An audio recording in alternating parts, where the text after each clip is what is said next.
सो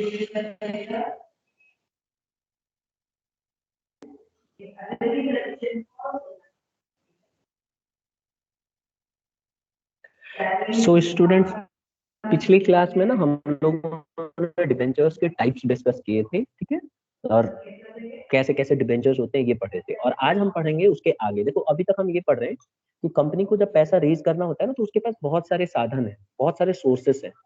तो जैसे हमने डिबेंचर पढ़ लिया, इक्विटी शेयर पढ़ लिया, प्रेफरेंस शेयर पढ़ लिया, रिटेन्ड अर्निंग पढ़ लिया। अब उसी तरह से एक होता है ट्रेड क्रेडिट। ये भी बहुत अच्छा तरीका होता है पैसा रेज करने का। पैसा इसमें भी, ये भी एक एक्सटर्नल तरीका है बिजनेस के लिए। क्या है ट्रेड क्रेडिट, इसका मतलब क्या होता है? तो देखिए, it is a credit extended by one trader to another for the purchase of goods and services. जो ट्रेडर्स होते हैं ना, वो इसको यूज करते हैं। बिजनेस के अंदर बहुत सारे ट्रेडर होते हैं जो सामान खरीदते बेचते हैं। तो ये क्या होता है कि जो ट्रेड एक ऐसी फैसिलिटी है जिसके अंदर ये लोग, एक ट्रेडर दूसरे ट्रेडर को मदद देता है, एक्सटेंड करता है क्रेडिट फैसिलिटी। कैसे करेगा? जैसे मान लीजिए दो ट्रेडर हैं, एक्स, एक ट्रेडर का नाम है एक्स, दूसरे ट्रेडर का नाम है वाई। अब एक्स जो ट्रेडर है उसको उस समय नहीं है अवेलेबल, तो ऐसे में जो ट्रेडर है एक्स, वो उसको बोलेगा कि चल तू सामान खरीद ले, बाद में मुझे पैसे वापस कर दे। तो इसको बोलते हैं ट्रेड क्रेडिट, ठीक है। इसमें गुड्स को और मतलब जो गुड्स खरीदा जाता है, बेचा जाता है, इसमें फैसिलिटेट करते हैं, फैसिलिटी प्रोवाइड करते हैं। When the creditor grants such facility, they are in fact financing purchases for a short period। और जो इसमें जो आप जो क्रेडिटर है, लेनदार है, जैसे जो सेलर है, no doubt he is the creditor. जो सेलर है वही तो क्रेडिटर बनेगा। तो जो क्रेडिटर होता है ना, ये फैसिलिटी प्रोवाइड करता है, ठीक है, सामने वाले पार्टी को, कि भाई आप सस्ते में, मतलब शॉर्ट पीरियड टाइम के लिए आप उधार खरीद सकते हो। और इसका जो शॉर्ट पीरियड ऑफ टाइम होता है, जनरली आप देखोगे 3 इयर्स के लिए, ठीक है, 1 से 3 साल के बीच में होता है। 1 साल से कम हो जाएगा फिर तो मतलब करंट लायबिलिटी बन जाएगा। तो 1 साल से 3 साल का इसमें गैप होता है। पॉइंट क्लियर है सभी को? सर ये फाइनेंस रेज कैसे कर रहे हो उससे? ये तो क्रेडिट ट्रांजैक्शन हो रही है बस। हाँ, लेकिन जैसे देखो, एक तरह से हम अभी जो टॉपिक पढ़ रहे हैं ना, ये एक तरीका है जिसके अंदर आप पैसा रेज कर सकते हो। मतलब पैसे का इस्तेमाल तो कर ही रहे हैं ना ये। तो ये भी एक ऐसा तरीका है। अब ये रेज वाला तरीका नहीं है, कंपनी इसको रेज नहीं करती, ये ट्रेडर्स आपस में यूज करते हैं, ठीक है। एक्सटर्नल सोर्सेस पढ़ रहे हैं ना हम लोग। अब देखो इसके फायदे क्या है। अगर आप इसके फायदे देखोगी तो सबसे पहला फायदा है कन्वीनियंट सोर्स ऑफ फाइनेंसिंग। बहुत आसानी से फाइनेंसिंग हो जाती है, इसमें कोई बाहर की पार्टी इन्वॉल्व नहीं रहती। दो ट्रेडर के बीच में आपस में फैसला हो जाता है कि भाई तुझे कितने में खरीदना है, इतना इतना है, मुझे 3 साल के बाद, या मुझे मतलब 1.5 साल में दे देना, या 2 साल में पैसे दे देना वापस। तो ये कन्वीनियंट माना जाता है। दूसरा, रेडिली अवेलेबल, आसानी से उपलब्ध हो जाता है, इसमें कोई भागम भाग नहीं होती है, ज्यादा डॉक्यूमेंटेशन भी नहीं करना पड़ता। तीसरा, इसका सबसे बड़ा फायदा है कि इससे सेल बढ़ती है। आप समझ गए होंगे, जैसे एक्स को बेचना है और सामने वाले पार्टी के पास पैसा नहीं है, तो ऐसे में अगर वो उसको क्रेडिट एक्सटेंड करेगा फैसिलिटी, तो वो ज्यादा सामान खरीद लेगा ऑब्वियसली। तो इसीलिए इसमें इंक्रीज हो जाती है सेल्स। और चौथा पॉइंट है helps in maintaining higher inventory level. Higher inventory level का मतलब है कि आप बहुत सारा स्टॉक ना अपने पास इकट्ठा करके रख सकते हो। तो ये मदद करता है बहुत सारा स्टॉक मेंटेन करने में, हायर इन्वेंट्री मेंटेन करने में। और एक और एडवांटेज है बेटा इसका, कि नो चार्ज ऑन एसेट्स। जब आप ट्रेड क्रेडिट फैसिलिटी देते हो तो आप बदले में कोई एसेट वगैरह गिरवी नहीं रखते हो। जनरली क्या होता है कि जो ट्रेडर्स होते हैं ना, they are friend, okay, and they have been doing business for a longer period of time, therefore they do not charge as any मतलब there is a no charge on assets। कोई गिरवी नहीं रखते, they do not have mortgage, any type of mortgage is not provided। तो यहाँ पे हम ये बोल सकते हैं। तो ये 5 मेरिट्स हैं। किसी को कुछ पूछना है इन मेरिट्स से रिलेटेड? सर फोर्थ पॉइंट दोबारा बता दो। देखो, it helps in maintaining higher inventory level. क्या होता है ना कि बिजनेस ऑर्गेनाइजेशन को बहुत सारे स्टॉक इकट्ठा करके रखना पड़ता है, क्योंकि अगर वो स्टॉक इतना सारा इकट्ठा नहीं करेंगे और अचानक डिमांड आ गई तो कहाँ से पे करेंगे? तो इसमें क्या होता है कि जब हम उधारी चलाते हैं, जब कोई ट्रांजैक्शन हम लोग उधार करते हैं, तो ऐसे में हम बहुत सारा स्टॉक अपने दुकान में रख सकते हैं, अपने बिजनेस के अंदर इकट्ठा करके रख सकते हैं और सामने वाली पार्टी को बोल सकते हैं कि जब हम इसे बेचेंगे और हमारे पास पैसा आ जाएगा तो हम आपको लौटा देंगे। तो ऐसे में वो भी सामने वाला भी तैयार हो जाता है, उसी को हम बोलते हैं ट्रेड क्रेडिट की फैसिलिटी देना।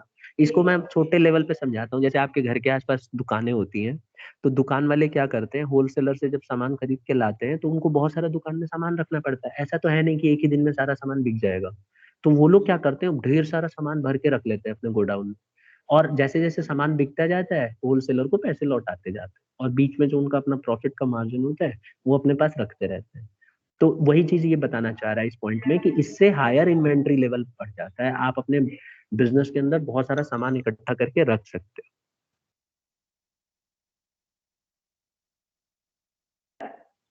पॉइंट क्लियर हो गया सबको? Yes sir. ठीक है स्टूडेंट्स, अब हम डिमेरिट्स पढ़ते हैं इसके। देखो डिमेरिट्स क्या है, लिमिटेशंस क्या है। ज्यादा लिमिटेशन नहीं है इसके। सबसे बड़ी लिमिटेशन तो ये है कि इसमें चांसेस ऑफ ओवर ट्रेडिंग। अक्सर देखा गया है कि जब ट्रेड क्रेडिट की फैसिलिटी होती है ना, तो लोग इसमें ना ओवर ट्रेडिंग करने लगे। ठीक है, जहाँ पे उनको ज्यादा सामान खरीद के रखना, कम सामान खरीदना था, वहां ज्यादा सामान खरीद के दुकान में भर लेते हैं या बिजनेस में रख लेते हैं। तो क्योंकि उनको पैसा तो पे नहीं करना पड़ता, वो तो उस समय क्रेडिट में खरीद रहे होते हैं, तो उनको उतना महसूस नहीं होता है। तो इसमें जितना उनको खरीदना चाहिए, जितना मशीन पे इन्वेस्ट करना चाहिए, कई बार उससे ज्यादा इन्वेस्टमेंट हो जाती है। Number 2, limited funds can only be generate. देखिए ट्रेड क्रेडिट से ना आप ज्यादा पैसा रेज नहीं कर पाओगे, ज्यादा पैसा आपके पास नहीं आएगा बिजनेस में, क्योंकि आप डीलर से डील कर रहे हो। तो जिसको आप सामान बेच रहे हो वही तो आपको क्रेडिट फैसिलिटी देगा। तो आपको बहुत ज्यादा पैसा नहीं मिलने वाला, उससे लिमिटेड पैसा ही मिलेगा। और the last point is higher cost.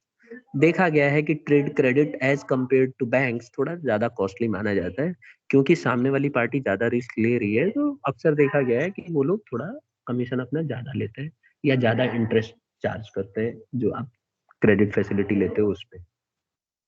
Point clear है?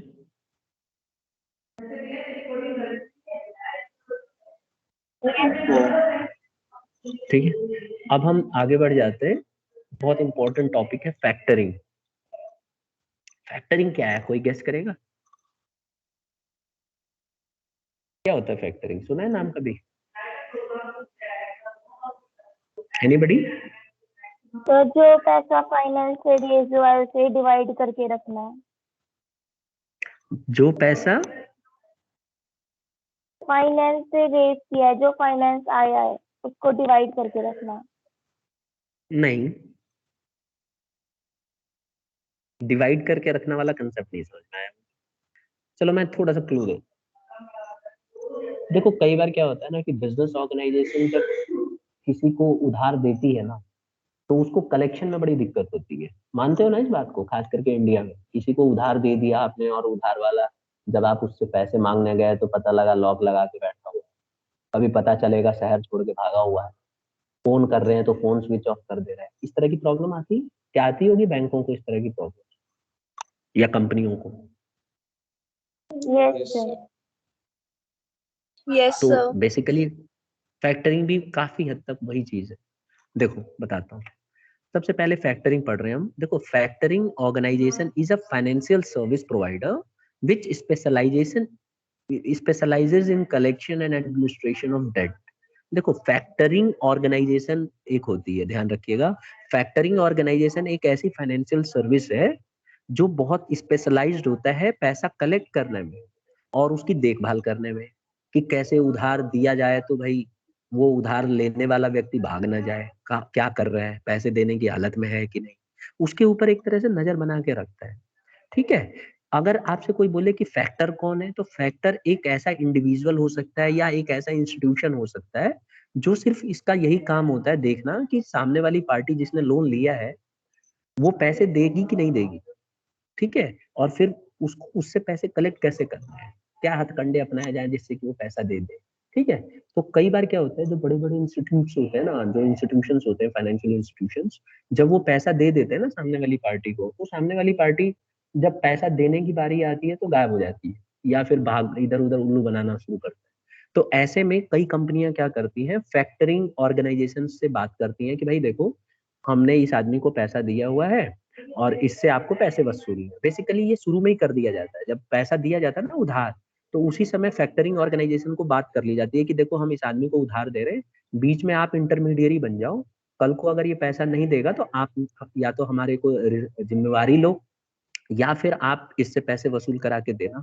उसमें कई सारे कंडीशंस होते हैं। कई बार क्या होता है, फैक्टरिंग में जिम्मेवारी ले लेती है कंपनी कि अगर ये पैसे नहीं देगा तो हम देंगे, आप तब जाके बैंक या कोई कंपनी किसी को पैसे देती है। ठीक है, देखो इस स्लाइड से और अच्छे से क्लियर होगा कि डेब्ट collection and credit management is a tedious job. सबको पता है कि बहुत मुश्किल काम होता है उधार देने के बाद उसको प्राप्त करना। कई बार आप देखोगे इंडिया के अंदर, कई बार आप रिश्तेदारी में भी आपने देखा होगा, कई लोगों ने पैसे दे दिए होते हैं 3-4 लाख और रिश्तेदारी करने काट रहे होते हैं। ठीक है, कई बार फ्रेंड को दे देते हैं, फ्रेंड भी बहाने बना रहा होता है। ठीक है, तो ऐसी सिचुएशन में बहुत मुश्किल हो जाता है पैसे रेज करना, मतलब कलेक्ट करना।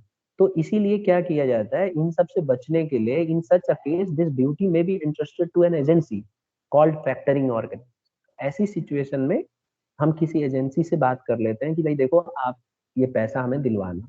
ठीक है, और दूसरी बात ये है कि इस तरह के जो फैक्टरिंग ऑर्गेनाइजेशन होते हैं ना, हाईली स्पेशलाइज्ड होते हैं, इनके पास स्पेशलाइजेशन होता है, ये आसानी से कलेक्शन कर लेते हैं और इन फंड्स का एडमिनिस्ट्रेशन करते हैं, देख रेख करते हैं। पॉइंट क्लियर है?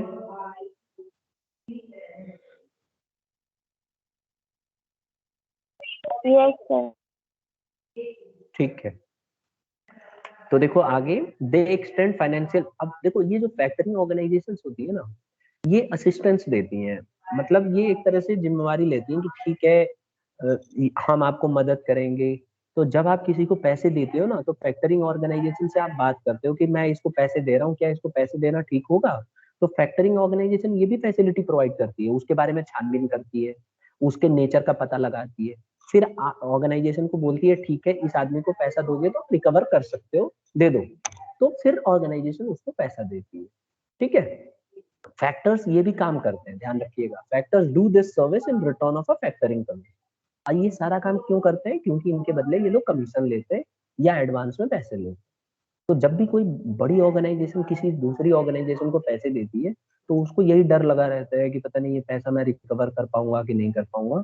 इन that situation they can hire factoring organisation, and what factoring organisation do is they investigate about the opposite party whether they are credit worthiness or not, and then once they are very sure that they are going to give that money, then they can give a green signal to the individuals or say company who is providing loans। तो उनको वो लोग बोल देते हैं ठीक है कोई टेंशन नहीं है, दे दो। कई बार आपने न्यूज में सुना होगा, बैंक वाले ये काम करते हैं, बैंक वाले जब किसी को उधार देते हैं ना, तो फैक्टरिंग सर्विसेज का इस्तेमाल करते हैं। क्यों? क्योंकि बैंक वालों को भी गोली देने वाले बहुत लोग हैं। कई बार आप देखोगे एसबीआई, पीएनबी, ये जितने बड़े बड़े बैंक हैं, आप देखते नहीं हो, कई कई हजार का चूना लगा के चले जाते हैं लोग इनको। तो फैक्टरिंग ऑर्गेनाइजेशन से ये लोग बात करते हैं बैंक वाले कि भाई आप पता लगाओ ये आदमी कैसा है, इसको हम लोन देने वाले हैं, कि इसको लोन देंगे तो भाग तो नहीं जाएगा, भगोड़ा तो नहीं हो जाएगा। तो फैक्टरिंग वाले जो है रिस्क वो करते हैं, उसके ऊपर इन्वेस्टिगेट करते हैं, इसीलिए तो इतना टाइम लगता है। अब ये डिपेंड करता है ऑर्गेनाइजेशन के ऊपर कि भाई ऑर्गेनाइजेशन ये फैसिलिटी लेना चाहती है कि नहीं। और फैक्टरिंग ये मत भूलना कि फैक्टरिंग ऑर्गेनाइजेशन जो होती है अलग से कमीशन लेती है ये फैसिलिटी देने के बदले। क्लियर है?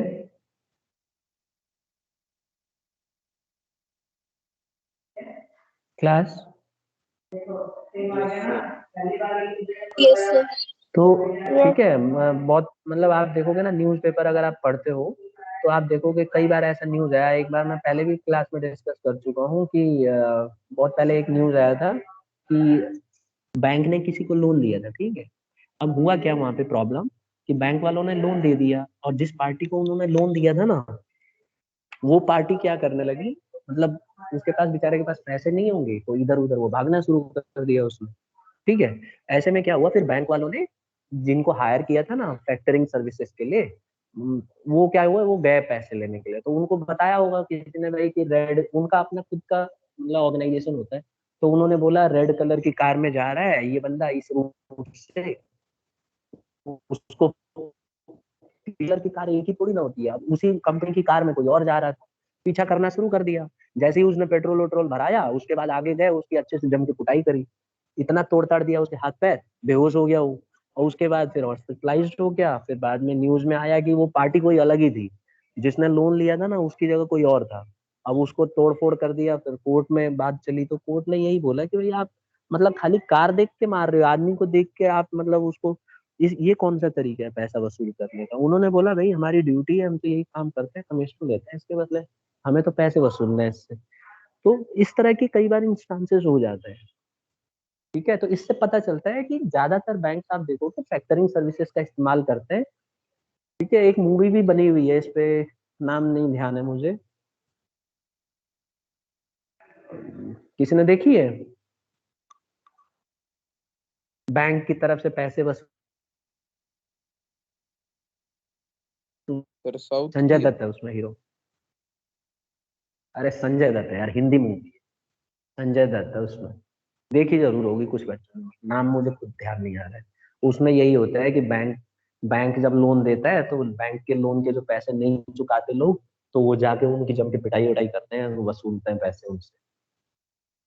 ये नहीं ले लेते लोग कुछ, बैंकों से पैसा ज्यादा ले लेते हैं फिर उनके पेमेंट नहीं करते। तो ये फैक्टर, चलिए हमें टॉपिक समझने से मतलब है। तो फैक्टरिंग समझ में आ गया सबको क्लास? Yes sir. ठीक है, कुछ पूछना है यस इसमें? सर। ठीक है, अब हम आगे बढ़ जाते हैं। नेक्स्ट देखो, सर्विसेज रेंडर्ड बाय फैक्टर्स। जो फैक्टर्स होते हैं ये क्या क्या सुविधाएं देते हैं, एक एक करके पढ़ लेते हैं। देखो, अगर आप फैक्टर्स कौन होते हैं पता चल गया होगा ना, बैंक कोई भी हो सकता है, कोई भी ऑर्गेनाइजेशन जो मदद कर रही है पैसा कलेक्ट करने के बदले। ठीक है, तो देखो सबसे पहले फैक्टर्स एक पहला सर्विस ये देते हैं, discounting of bill and collection of clients debt. Discounting भी करा सकते हो, जैसे मान लो सामने वाली पार्टी ने आपको बोल दिया कि हम पैसे देंगे, उधार ले लिया, तो उस बिल ऑफ एक्सचेंज ड्रॉ करके उसको डिस्काउंट कराया जा सकता है। दूसरा, क्लाइंट के डेट को कलेक्शन करने का काम करते हैं। ठीक है, तो यहाँ पे ये जो वर्ड देख रहे हो ना, विथ और विथआउट रिकोर्स, इसका मतलब क्या हुआ बेटा?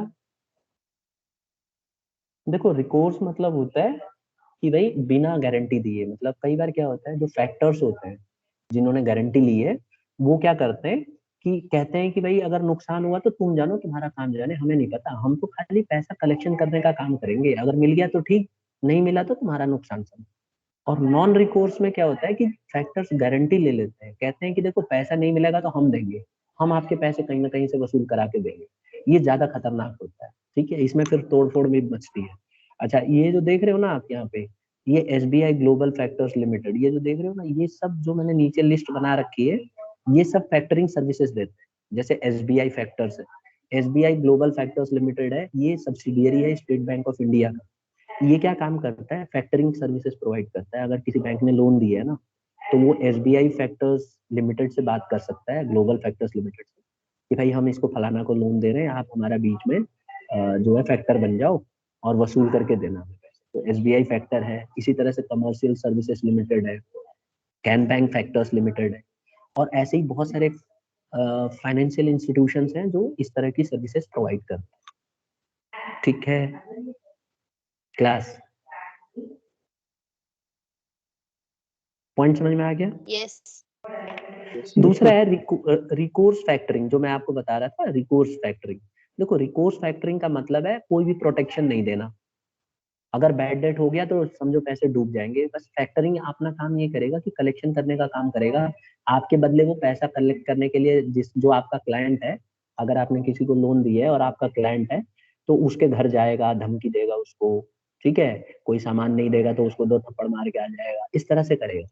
और नॉन रिकोर्स फैक्टरिंग में क्या होता है कि पहले तो धमकाएगा उमकाएगा, अगर वो पैसा रिकवर नहीं कर पाया तो जो फैक्टरिंग सर्विसेज जिससे आपने ली है ना, वो आपको वो सारा रिस्क बियर करेगी, भुगतेगी।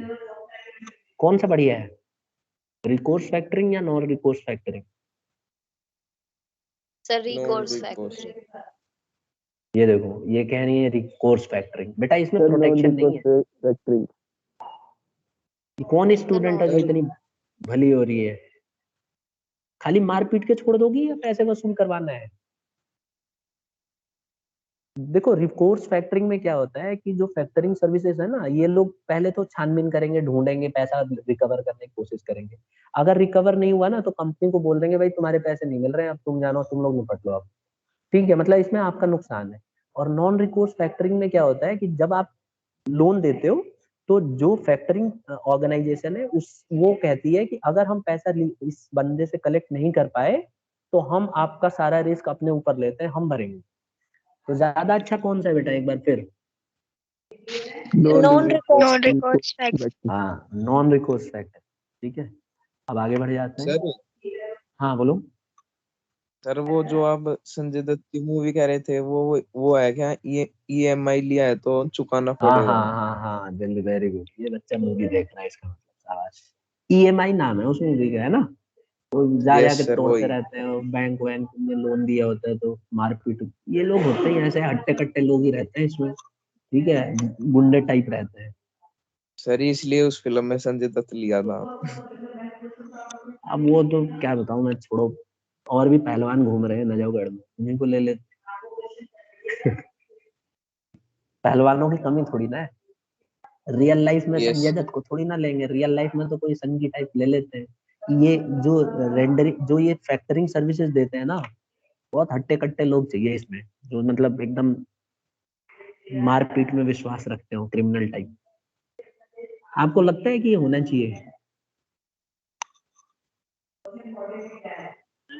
इसे इलीगल होना चाहिए, किसी के साथ कर रहे हैं। लेकिन फिर ये भी तो सोचो कि फिर अगर आप उनसे जाके हाथ जोड़ के बोलोगी कि आपने उधार लिया था, कृपया उधार का पेमेंट कर दे, तो वो तो कहेगा ये अच्छे मुर्गे फंस गए।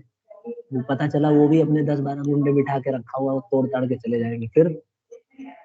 तो सर इससे बढ़िया सिक्योरिटी रख सकती है बिजनेस उसके खिलाफ। हाँ ये हो सकता है, लेकिन एक्चुअली अगर उसके पास सिक्योरिटी होगी तो फैक्टरिंग ये सर्विसेज लेगा ही क्यों? फिर उसके पास और ऑप्शन है ना। सर जैसे कोई लैंड है वो उसे बेचना नहीं चाहता तो वो उसको कोलेटरल के ले सकता है पैसे। और अगर मान लो नहीं हुआ तो उतनी प्रॉपर्टी,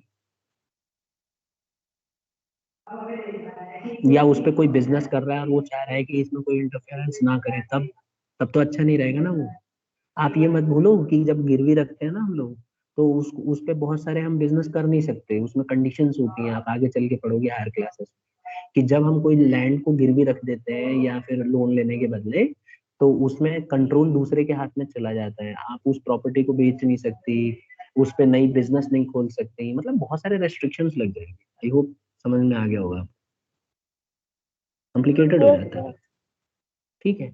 और देखो एक चीज है, अब पर्सनली बोलूं, मैं अपना व्यू बताऊं तो पहले मैं भी सोचता था कि ऐसा नहीं करना चाहिए, मतलब ठीक है, उससे रिक्वेस्ट करना चाहिए, प्रेशर बनाना चाहिए। तो बेसिकली फैक्टरिंग ऑर्गेनाइजेशंस पहले यही करते हैं। ठीक है, ऐसा नहीं है कि जाते ही मारपीट शुरू हो जाती है। वो लोग यही करते हैं, उसको मतलब मेंटली मतलब एक प्रेशर बनाते हैं कि सर आपको देना है, इस तरह से मतलब शुरू में अच्छे से डील करते हैं, लेकिन वो नहीं मानेगा तो फिर वही है। अचानक पता लगा मैच देख रहा है टीवी में बैठ के, एकदम एंट्री आती है इनकी, आते हैं, हाँ भाई आपने लोन पेमेंट नहीं किया बैंक का, 10 लाख लेके बैठे हो यहाँ, तुम टीवी देख रहे हो। तो फिर वो बोलता है भाई मैं नहीं दूंगा, जो करना है कर लो, मार लो पीट लो। फिर वो लोग उसके घर की कुर्की कर लेते हैं, सामान वामान उठा के ले जाते हैं, फ्रिज है, टीवी है, मोटरसाइकिल है, कार है, उठा के चल देंगे, चलो भाई ले चलो, इसकी चाबी भी छीन के ले लो। ठीक है, तो इस तरह के काम करते हैं पहले। ये थोड़ी ना है कि एकदम जाते ही बम बम फेंक देंगे, गोलियां चला देंगे। बट वो आखिरी स्टेज होती है, अड़काना पड़ता है इंडिया। ठीक है। और फिर ये मत भूलो कि उसके पास इंसॉल्वेंसी का हमेशा उसके पास ऑप्शन अवेलेबल है। अगर उसको ऐसे ही लगता है कि मैं देने की कंडीशन में नहीं हूँ तो इंसॉल्वेंट हो जाए। जैसे ही वो इंसॉल्वेंट होगा तो फैक्टरिंग के जो ऑर्गेनाइजेशंस होती हैं, they will have no right on him. Police बुला के उनसे बात करेगी कि आपने इनसे उधार लिया है, आप इनके घर नहीं जाएंगे अब धमकाने के लिए। ठीक है, तो इसीलिए तो इंसॉल्वेंसी कोड बनाया गया है। अब वो बंदा इंसॉल्वेंसी भी नहीं दिखा रहा है, पैसे भी देने से मना कर रहा है, तो आपको नहीं लगता तनिषा कि जाके उसको तोड़ फोड़ मचानी थी किसी को? यस सर, फिर तो होना चाहिए। हाँ, क्योंकि अगर ऐसा नहीं होगा तो फिर तो मतलब कई तरह के लोग रहते हैं। ठीक है, कई बिजनेसमैन ही ऐसे हैं। अब ये आप देख लो, कौन भागा हुआ है यहाँ इंडिया से पैसे लेके पीएनबी से? विजय माल्या। देख लो कितना आराम से शान से रहता है यूके में। बोलता है मेरे पास टाइम नहीं है, जाके वकीलों मेरे वकील से बात करो, आई डोंट हैव टाइम। घूमता रहेगा, पार्टी मनाता रहे। तो ऐसे लोगों के साथ कुछ तो होना चाहिए ना, इस तरह से डील। ठीक है, अब ये सारे पैसे किसके हैं? बैंक के हैं। बैंक डूबता है, बैंक को लॉस होता है। बैंक ने तो अच्छे के लिए दिया था कि आप बिजनेस में लगाइए, अर्न कीजिए। अब वो लोगों को सैलरी भी नहीं दे रहा है अपने एम्प्लॉइज को, साथ में बैंक के भी पैसे नहीं दे रहा है, और नई नई ब्रांडेड कार लेके घूम रहा है। तो ऐसे में तो फिर वो तो अच्छा हुआ कि इंडियन गवर्नमेंट ने इंटरवीन किया, नहीं तो प्रॉब्लम हो जाती बहुत। ठीक है, तो इस तरह के लोगों को ऐसा करना पड़ता है। ठीक है, आगे बढ़े। Yes sir. ठीक, देखो अब पहला सर्विस हमने पढ़ लिया कि फैक्टर्स क्या सर्विस प्रोवाइड करते हैं। दूसरा, ये सर्विस प्रोवाइड करते हैं इंफॉर्मेशन देने की। ये भी मैं इनडायरेक्टली बता चुका हूँ, वहाँ समझा रहा था जब मैं, कि फैक्टर्स क्या करते हैं, बहुत सारी इंफॉर्मेशन देते हैं, credit worthiness of the firm. जैसे मान लो कोई ऑर्गेनाइजेशन कोई भी पैसा जब उधार लेता है, तो दूसरी जो कंपनी उधार देती है ना, वो फैक्टरिंग फैक्टर्स को बोलती है पता करो क्या क्या है इनका हिसाब किताब, ठीक है कि नहीं, पैसा दे देंगे कि नहीं। तो फैक्टर्स जो होते हैं ना, ये पता करते हैं उनके बारे में, इंक्वायरी करते हैं आसपास के लोगों से, पुराना रिकॉर्ड चेक करते हैं कि वो लोग ठीक से पैसे, पहले पैसे उधार उधार लेते थे तो पेमेंट करते थे कि नहीं टाइम पे। तो ये सारी उनकी इंफॉर्मेशन निकालते हैं, और फिर जाके सर्विसेज, मतलब फिर जाके उनको बोलते हैं ठीक है ये आदमी सेफ है, ये ऑनेस्ट है, आप इसको पैसे दे सकते हो, आपके पैसे रिकवर हो जाएंगे। आई होप क्लियर हो गया होगा पॉइंट ये भी। Yes sir. तो दो हमने पढ़ लिए। पहला क्या पढ़ा हमने कि ये डिस्काउंटिंग ऑफ बिल करते हैं और कलेक्शन करते हैं डेट का, मतलब उधार का कलेक्शन करने का काम करते हैं। दूसरा हमने पढ़ा कि ये इंफॉर्मेशन प्रोवाइड करते हैं, बहुत सारी इंफॉर्मेशन प्रोवाइड करते हैं क्रेडिट वर्दिनेस की फॉर्म की। ठीक है, तीसरा है, तीसरा देखो, एक सेकेंड रुकना जरा। ठीक है, अब हम आ जाते हैं मेरिट्स। अभी तक हमने पढ़ा कि क्या सर्विस देते हैं, अब हम पढ़ेंगे कि फैक्टरिंग के फायदे क्या है। देखो बहुत सारे फायदे हैं। पहला फायदा ये है कि ये सस्ता पड़ता है, अदर मीन्स, मतलब सबसे सस्ता नहीं पड़ता, बट एज कम्पेयर, आप लोन वोन के चक्कर में पड़ोगे तो बहुत भागम भाग करनी पड़ती है, उसके मुकाबले देखा जाए तो ये सस्ता पड़ जाता है, चीपर फंड माना जाता है। दूसरा, instant cash flow enables the client to settle his liability in time. इसमें अच्छी बात क्या है कि तुरंत आपको पैसा मिल जाता है, और इससे क्या होता है कि आप सेटल कर सकते हो अपने लायबिलिटी को। जैसे किसी को उधार देना है, आप ट्रेड क्रेडिट मतलब फैक्टरिंग की मदद से आप आसानी से पैसे लेके और ये सब आप कर सकते हो। तीसरा, it provide security for debt. ये एक तरह से सिक्योरिटी प्रोवाइड करता है, फैक्टरिंग की मदद से आप सिक्योरिटी प्रोवाइड करते हैं, आप सिक्योर रहते हैं, क्योंकि आपको पता है अगर आपने ये वाली फैसिलिटी ली होगी, देखो दिखा रहा हूँ, अगर आपने नॉन रिकोर्स फैक्टरिंग वाली सर्विसेज ले रखी है, तो जो फैक्टर है जिसने गारंटी ली है पैसा, वो अपने घर से देगा, अगर आपको लॉस भी हो जाता है तब भी कोई टेंशन वाली बात। ठीक है, फिर एक और है, no charge on assets of the company. जब आप इस तरह की फैसिलिटी लेते हैं, मतलब जब उधार लेते हैं फैक्टरिंग में, तो आपको अलग से एसेट गिरवी नहीं रखना पड़ता। और सबसे लास्ट पॉइंट है, the client can concentrate on core areas. जो क्लाइंट है वो अपना कंसंट्रेशन कर सकता है मेन चीज पे, क्योंकि उसको ये डर नहीं रहता है कि उसके पैसे डूबेंगे, तो वो आसानी से अपने काम पे फोकस करेगा। आई होप क्लियर हो गया होगा पॉइंट सबको।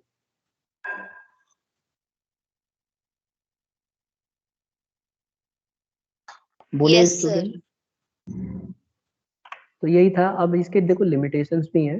पहली लिमिटेशंस ये है कि बहुत एक्सपेंसिव होता है। ठीक है, एक्सपेंसिव ऑन इनवॉइसेस। जब छोटे मोटे जब सामान, जब ध्यान रखना छोटे इनवॉइसेस की बात चल रही है, जब अमाउंट बहुत कम होगा ना तो ये महंगा पड़ता है। ठीक है, अच्छा दूसरा है interest charge by factors on advance में भी आया है।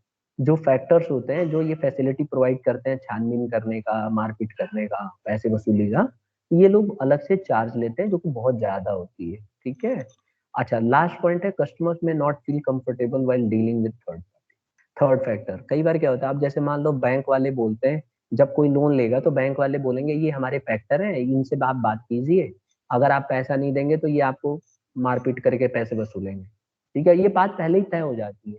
तो ऐसे में जो कस्टमर्स होते हैं ना, ये कंफर्टेबल फील नहीं करते डील करने में। तो कई कस्टमर पहले ही डर जाते हैं, भाई मारपीट करने वाले हैं, तो वो लोग डील ही नहीं करते। ये इसकी कुछ खास लिमिटेशंस है। Point clear?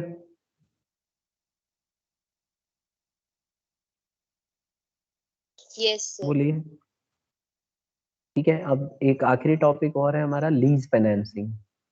नाम सुना होगा, मतलब आपने लीज फाइनेंसिंग बिजनेस में पहले भी आ चुका है, नहीं? टॉम कहीं पढ़ा हो? लीज सुना है? लीज क्या होता है? Yes sir. क्या होता है? यस सर जैसे बताइए। जो लीज चीज जैसे पर वन बाय वन, उधार एक ले एक ले करके। उधार लेना, उधार लेना तो अलग चीज है ना बेटा। या किराए पर ले लेते हैं। किराए पे ले लेते हैं, मतलब एकदम शुद्ध शब्द नहीं बोल रहे हो। रेंट पे ले लेते हैं, किराए का तो मतलब रेंट हो गया। काफी हद तक सर ठीक हो, फिक्स लेकिन पीरियड के लिए लेकिन किसी हाँ चीज को रेंट पे ले लेते हैं। ठीक है, मतलब दूसरे की जमीन ले लेते हैं, एग्रीमेंट बना के कि आपकी जमीन मेरी जमीन हुई, मैं इसको इस्तेमाल करूंगा। देखो, किराए पे यस लेना इज डिफरेंट थिंग। जैसे मान लो मेरा घर है, मैं किसी को किराएदार बना के रख सकता हूँ, बस वो क्या करेगा, मेरे घर का इस्तेमाल करने के लिए मुझे किराया देता है। लेकिन जब मैं मन करे तब मैं उसको हटा सकता हूँ। ऐसा कर सकता हूँ कि नहीं? भाई मैं उसको एक नोटिस दे दूंगा, 1 महीने के अंदर मेरा घर खाली करो, मुझे रहना है, या मेरे रिश्तेदार आ रहे हैं वो रहेंगे। ऐसा कर सकता हूँ। Yes sir. लेकिन लीज टाइम पूरा होने देना पड़ेगा। शेयर एग्रीमेंट ले, होते हैं ना पहले तो। लेकिन लीज में, मैं रेंट और इसमें फर्क बता। लीज में तो ऐसा नहीं हो सकता, रेंट में ऐसा हो सकता है। अगर किसी ने किसी को रेंट पे रखा रखा है, तो उसको नोटिस देके जो प्रॉपर लीगल तरीके से, और उसको हटवा सकते हैं। लेकिन लीज में काफी डिफरेंट होता है। तो देखो, लीज समझते हैं क्या होता है। सबसे पहले देखो, लीज फाइनेंसिंग में होता क्या है कि कई कंपनियां जब कहीं मान लो तुमको इस्तेमाल करना है कोई जमीन, तो वो बहुत महंगा पड़ता है। तो ऐसे में क्या है, जिसकी वो जमीन है ना, उससे एग्रीमेंट कर लेते हैं कि देखो आप हमें ना यहाँ पे ये सो एंड सो करना है काम, और हमें यहाँ पे बिल्डिंग बनानी है, या फिर हमें एक ऑफिस खोलना है, और हमें आपकी जमीन की जरूरत पड़ेगी।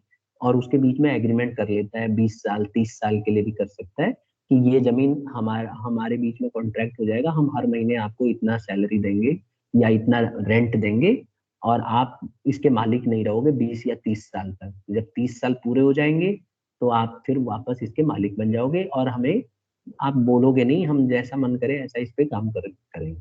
तो वो सामने वाली पार्टी अगर वो तैयार होता है लेसर, तो बात बन जाएगी। क्लियर है? यस आया सर। समझ में? Yes sir. इसमें ऐसे ही होता है। जैसे मान लीजिए, मैं आपको एक एग्जांपल बताऊं, ब्रिक्स बनाने वाला देखा है, भट्टा जिसको बोलते हैं, ईंट बनाने की भट्टी यस होती सर। है ना? यस किसने सर। देखा देखा। है? देखा है? तो आप यस आप सर। बताओ, उसमें कैसे कैसे बनाते हैं ईंट? देखा है ईंट बनते हुए कभी? सर दूर सर यस से वो देखा। सर। उसकी हाँ, में डाल वंस देते हैं। उसमें मिट्टी वंस बता रहे हैं, पहले वंस ने स्टार्ट किया था, तो वंस बताएंगे। हाँ बोलो वंस। सर मैंने तो दूर से देखा था, वहां पर जैसे ईंट पहले तो वहाँ मिट्टी पर कर रहे थे, और फिर उसको हम्म। जैसे एक प्लॉट से में वहां पे दाब देते हैं, वहां पर फिर बहुत ही गर्म रहता है वहां पे, फिर वहां पर बनती है। तो तुम दूर से ही देखना, नजदीक जाके मत देख लेना, ठीक है? नुकसान करेगा। किसने नजदीक से देखा है, वो बच्चा ज्यादा अच्छे से समझाएगा। कोई बच्चा नहीं है अपनी क्लास में। अरे कभी कभी देख लिया करो सर ना इस पहले तरह के काम। हाँ, कौन बता रहा है? क्या? हाँ ठीक है, देखा है तुमने बनते हुए ही? Yes sir. चलो ठीक है, मैं सोच रहा था बॉयज ही देखते हैं, गर्ल्स ज्यादा बल्कि ठीक निकल रही है। हाँ बोलो। तो पहले मिट्टी का वो सर पेस्ट वगैरह बना लेते हैं अपना सर, फिर वो मोल्ड्स होते हैं ब्रिक वाले सर, उनमें हम्म, डालते हैं लकड़ी का होता है मोल्ड्स को फ्रेम ना? निकाल। हाँ। Yes sir. हाँ बोलो। फिर उसको हाँ धूप लकड़ी का। में ठीक थोड़े है। टाइम के लिए और फिर मिट्टी में डाल देते हैं। ठीक है, बिल्कुल तो सही फिर बता वो रही हो। ठीक। गांव में देखा है क्या दिव्या? शहर में तो देखा नहीं होगा तुमने। तो गांव में ही देखा था। ठीक है। और पहले ना गांव में जब बनते थे ना, कई लोग क्या करते थे गांव में, जैसे बड़ा घर बनाना होगा ना, तो पहले पहले की बता रहा हूँ, आजकल तो ऐसा नहीं करता कोई। तो वो लोग क्या करते थे, मजदूरी हायर कर लेते थे। भाई मजदूर जो होते हैं ना, भट्टे पे जो मजदूर रहते हैं, 10-12 मजदूर उनके आ जाते थे, और खेतों की मिट्टी लेके, वही जैसे बता रही थी दिव्या, उसमें ट्यूबवेल वोबेल चला देते थे, पानी और कीचड़ करके उसको, और एक लकड़ी का फ्रेम होता है उनके पास, ब्रिक्स का, उसी के अंदर वो छपा रहता है, देखा होगा आपने, ईंट पे अलग अलग नाम आता रहता है, तो उसी में वो डाल के उसको प्रेस करके और ऐसे थोप देते थे, और उसका स्ट्रक्चर बन जाता था, और उसको खेतों में सुखा देते थे, 10-12 दिन तक सूखने देते थे, और उसके बाद भट्टे की जरूरत ही नहीं पड़ती थी। बहुत सारा ये जो होता है ना गोबर का, ये सब लगा के, और कोयला अगर मिल जाए तो और अच्छा, और उसी में रख के ईंट को, और ऊपर से ढक के, और आग लगा देते थे पूरा, और 1-2 दिन तक वो आग जलती रहती थी उसी में टेम्परेचर, और वो पक जाता था ये। और भट्टे में तो पता ही है, खैर उसका काम ही यही होता है, उसमें कोयले वोयले का इस्तेमाल करते हैं वो लोग पकाने के लिए, तो बड़ा सिंपल प्रोसीजर है इसका। तो आपको नहीं लगता है कि मिट्टी जब यूज करते होंगे, तो मिट्टी इसमें तो ईंट बन के चला गया, मिट्टी तो कम होती जाएगी ना, गड्ढा खोदना पड़ेगा। तो एक इसमें क्या होता है कि आप कितनी जमीन खरीदोगे, अगर आपको ईंट बनानी है तो कितनी जमीन खरीदोगे, अकेले तो इतनी सारी जमीन आप खरीद नहीं सकते। तो ये लोग क्या करते हैं, जिन किसानों की खेती नहीं हो रही होती है, या कई बार देखा होगा आपने, जमीन, कई किसान जमीन को यूज नहीं करते, उनके पास टाइम नहीं रहता, या फिर बंजर खेत होते हैं, तो वो लोग उनको बात कर लेते हैं कि भाई देखो, हम आपके खेत से इतना मिट्टी यूज करेंगे, और इतना गड्ढा खोदेंगे, 1 महीने के लिए हमें ये जमीन चाहिए, या एक, मतलब जनरली ज्यादा दिन के लिए लेते हैं, और उस मिट्टी का इस्तेमाल करते रहते हैं, उसमें गड्ढा खोद देते हैं पूरा, और पूरा मिट्टी जब यूज कर लेते हैं, तो फिर बाद में नीचे, जमीन के नीचे जब ज्यादा गड्ढा खोद देंगे, तो वो खराब मिट्टी निकलने लगती है, कीचड़ टाइप का, उसको छोड़ देते हैं, और फिर वो ओनर को बोलते हैं भाई इतना पैसा रख लो, आपकी मिट्टी हमने इस्तेमाल की है उसके बदले। और फिर धीरे धीरे जैसे बारिश होता है, तो आसपास के खेत की जो मिट्टी का कटाव है, वो धीरे धीरे भर जाता है, 10-8 साल, 10 साल, दोनों काम हो जाते हैं, किसान को भी फायदा हो जाता है, और जो ईंट बनाने वाले हैं उनको भी फायदा हो जाता है। समझ में आ गया? लीज फाइनेंसिंग क्या होती है? लीज फाइनेंसिंग एक ऐसा कॉन्ट्रैक्ट या एक ऐसा एग्रीमेंट होता है जो दो पार्टी के बीच में किया जाता है। एक पार्टी का नाम होता है लेसोर, और दूसरे का नाम होता है लेसी, ठीक है? लेसोर जो होता है वो पर्सन, ये जैसे लेसर भी बोलते हैं कई लोग, लेसोर भी बोलते हैं, जो रियल प्रोनाउंसिएशन है वो लेसोर है। तो जो लेसोर होता है, यानी कि मालिक, जो किसान था, वो, और लेसी होती है कंपनी या जो ऑर्गेनाइजेशन है जिसमें डील की है, दोनों के बीच में एग्रीमेंट हो जाते हैं, ठीक है? और जो लेसी है ना, वो उसको पैसा देते रहते हैं रेंट के तौर पे, और लेसर अपनी प्रॉपर्टी दे देता है, और असली मालिक कौन बन जाता है अब? लेसी, एक पर्टिकुलर टाइम पीरियड के लिए। जब तक वो उस जमीन का इस्तेमाल करेगा, तब तक वो उसका ओनर होगा, जब टाइम पीरियड खत्म हो जाएगा, तो ऑटोमेटिकली जो लेसर है वो दोबारा से ओनर बन जाएगा। पॉइंट क्लियर है? Yes sir. I hope yes सबको समझ में आ गया होगा। तो बड़ी बड़ी जो कंपनियां हैं वो कितना जमीन खरीदेंगी, मैंने कई बार आपको बताया, जैसे मान लो कोई टावर है, जैसे कम्युनिकेशन के लिए टावर्स बनाने पड़ते हैं, तो टावर, आपको पता है आगे चल के टेक्नोलॉजी बदलेगी, हर समय टावर तो रहेगा नहीं। अब मैंने एक दिन आपको बिजनेस की क्लास में बताया था कि कई कंपनियां सैटेलाइट के थ्रू नेटवर्क दे रही है, जैसे एलन मस्क की जो कंपनी है स्पेस एक्स, उसने तो लॉन्च भी कर दिया है, इंडिया के अंदर भी कई लोगों ने रजिस्टर्ड करवा दिया था, अभी कुछ दिन पहले ही गवर्नमेंट को मना करना पड़ा कि भाई आप रजिस्ट्रेशन कैंसिल कराओ, हम नहीं मानेंगे। इंडियन गवर्नमेंट को बिना पैसे दिए सैटेलाइट ऑनलाइन उसकी बुकिंग होने लग गई थी, कई लोगों ने उसका कनेक्शन भी ले लिया इंटरनेट का, बहुत फास्ट इंटरनेट सर्विस है, और बहुत महंगा है, लेकिन फिर भी कई लोग, पता है ना आपको, इंडिया में फटाफट लोगों ने उसको सब्सक्राइब कर दिया, तो गवर्नमेंट ने बोला कि एलन मस्क ने तो हमें पैसा दिया नहीं, और ऑनलाइन ऐसे कैसे कर सकते हैं, अभी हम ये बैन है, बैन करेंगे। तो इस तरह से होता है ये। बेसिकली क्या होता है, अब इतनी जो कंपनियां हैं उनको पता है कि 20-30 साल में टेक्नोलॉजी बदल जाएगी। मान लो आप जगह जगह जमीन खरीद के टावर लगाएंगे, तो 20 साल के बाद सारी जमीन वेस्ट हो जाएगी उनकी, पैसा। तो इसीलिए ये लोग क्या करते हैं, किसी के साथ एग्रीमेंट कर लेते हैं प्राइम लोकेशन पे, और उससे बात कर लेते हैं, भाई ये आपका प्लॉट है, कितने दिन खाली रहेगा? वो बोलेगा यार 10-12 साल तो मैंने बेचना नहीं है। बोलेंगे इसमें घर बनाओगे? बोलेगा नहीं, घर भी नहीं बनाना है, ऐसी प्लॉट इन्वेस्ट करके डाल रखा है, 10-15 साल तो मैं इसको कुछ नहीं करूंगा। तो ऐसे में कंपनी उसको ऑफर कर देती है कि आपकी ये वाली जमीन हम यूज कर लें, हमें टावर लगाना है, हम यहाँ पे आपका टावर लगा लेंगे अपना, 15 साल के बाद आपको हम आपकी जमीन एज इट इज वापस कर देंगे, इस पे हम कोई कंस्ट्रक्शन या इस तरह का काम नहीं करेंगे। और आपको हर महीने 20,000 या 30,000 रुपए भी दे देंगे, तो वो खुश हो जाता है, उसका दोनों तरफ दोनों फायदा हो गया। तो यही है फाइनेंसिंग। क्लियर है?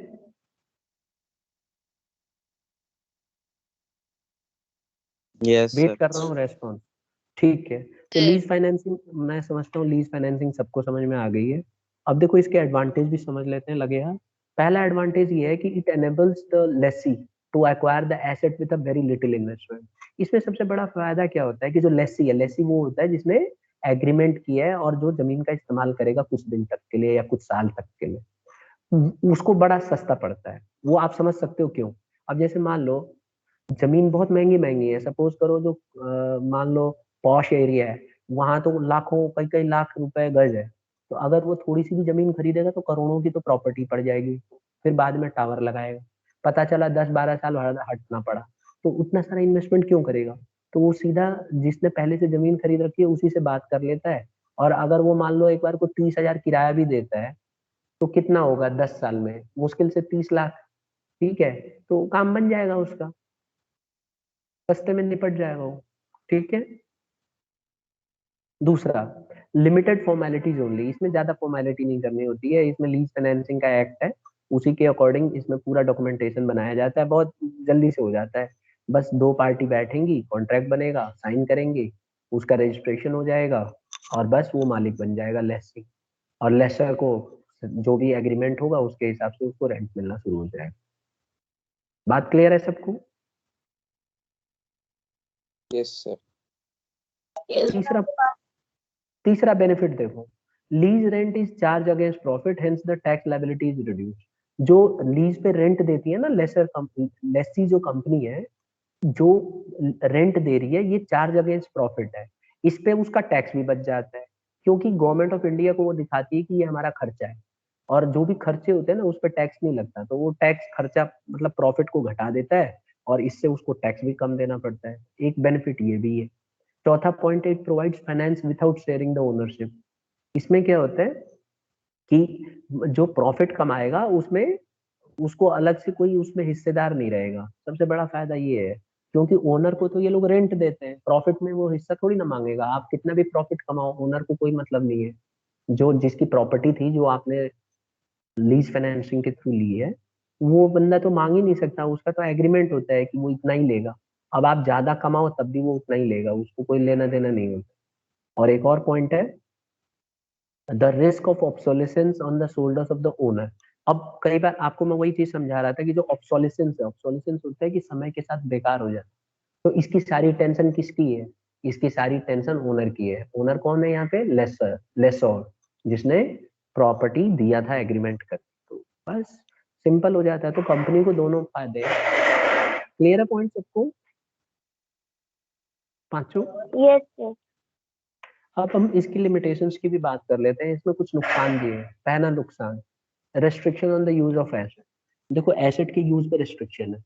आप ना मतलब जो आप एसेट यूज कर रहे हो उसको ऐसे थोड़ी ना है कि एकदम उसमें कुछ भी कर दो, उसमें कंडीशन लिखी जाती है कि आप इस तरह से यूज करेंगे, इस तरह से यूज करेंगे।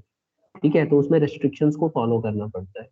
ठीक है, जैसे अगर आप ब्रिक्स बनाने के लिए भी जमीन दे रहे हो ना, तो उसमें बताया जाता है कि आप इससे ज्यादा गड्ढा नहीं खोदोगे। पता चला इतना गड्ढा खोद के कुआं निकाल दिया, ठीक है, फिर वो बेचारा भरता रहेगा।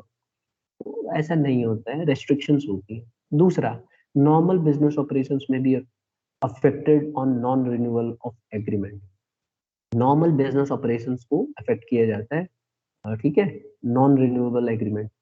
अच्छा, एक और है, if the lease agreement is terminated before maturity it results in heavy loss. अगर लीज एग्रीमेंट को टर्मिनेट कर देते हैं, टर्मिनेट का मतलब है कैंसिल कर देते हैं, मान लो दोनों पार्टी में से कोई भी, तो उसके लिए भयंकर नुकसान होगा। जैसे मान लो एग्रीमेंट हुआ था 15 साल का, ओनर ने बोला था ठीक है 15 साल तुम ले लो और इसको इस्तेमाल करो, मैं 15 साल तक नहीं मांगूंगा, आप मालिक हो गए, और कंडीशन ऐसे ऐसे फॉलो करना है, आपको इतना इतना रेंट देना। अब मान लो कि ओनर ने अचानक ही 5 साल के बाद बोला नहीं मुझे अपनी जमीन चाहिए वापस, मेरे को अचानक जरूरत आन पड़ी, पहले मुझे इस बात का इन्फॉर्मेशन नहीं था, मुझे चाहिए। तो ऐसे में उसको बहुत सारा नुकसान भरना पड़ सकता है। और वाइस वर्सा, दोनों पार्टी कोई भी अगर ऐसा करती है टर्मिनेट, तो बहुत भयंकर नुकसान होता है इससे। और एक और है आखिरी पॉइंट, लेसी में not take much care on the assets as he never becomes the owner. जो लेसी है, जिसने वो हायर किया, रेंट जो दे रहे हैं, वो ज्यादा ध्यान नहीं रखते एसेट्स का, क्योंकि वो असली मालिक तो है नहीं। उनको भी पता है कि इतने साल पूरे होने के बाद मुझे वापस लौटाना होगा, इसीलिए वो लोग ज्यादा केयर नहीं करते एसेट की। क्लियर है पॉइंट स्टूडेंट्स यहाँ तक? यस आया सर। ना? ठीक है, यस तो सर। आज हम इतना ही करेंगे। पहले अगली क्लास में हमारा टॉपिक होगा पब्लिक डिपॉजिट्स, और इसके बाद ओवर हो जाएगा। ठीक है, ज्यादा टॉपिक नहीं बचा है, तो मैं चाहता हूँ कि आप इतना तो पहले करो अच्छे से, और फिर हम इसके आगे अगली क्लास में डिस्कस करेंगे।